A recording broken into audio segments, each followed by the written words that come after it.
Crab meat is pricey. And the last thing you want is meat riddled with shells. So how do you go from whole crab to beautifully picked meat with no shells? Here's the secret hack that commercial processors use when they process crab meat. It's a black light.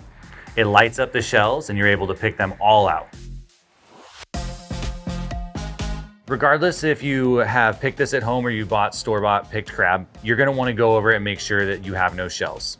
With body meat, we're looking at this really fine, almost paper-like shell here. The legs themselves are a little bit harder and crustier, so when you crack them, they tend to fragment and get all over the place. I like to work in batches. You don't need all of this out at a time. We really want to keep this cold.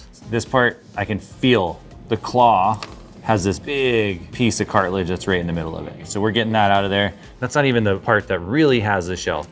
This is the body meat. This stuff we don't really care about shredding up. So you want to feel the difference between the meat. So this is like a little edge of the body. It's really soft, but you don't want to eat that. That's it, we've got the body meat. I think I did a good job, and that was picking through meat that was already picked through at the store. Let's kill the lights. The darker, the better. As you can see, there's a fair amount of contrast. It looks like I got one right here. That's like stuck to the meat, right? It's the body meat that really gets you. It's that paper thin, hides in there when you feel through it with your hands. Take your time, go through this, pick all these little bits out. We're gonna make sure that this is all good before we eat it.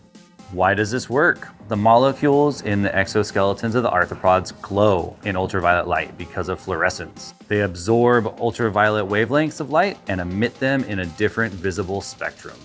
Lights back on, please. The other cool thing about this is it's gonna work for other items too. We found that when you shuck oysters, it can pick up shell fragments that you can see in there. Plus the algae on the outside does this really cool red color change. That's pretty awesome. With salmon, the pin bones reflect a brighter white color that's really good contrast to the flesh, so you can use it for that too. There you have it. That's our tip and trick on how to use a black light to get no shells in your picked crab meat. If you want other tips and tricks on how to process Dungeness crab from start to finish, go to chefsteps.com. We've also got some more dishes like these amazing crab rolls, some pasta, and Dungeness crab soup. Enjoy.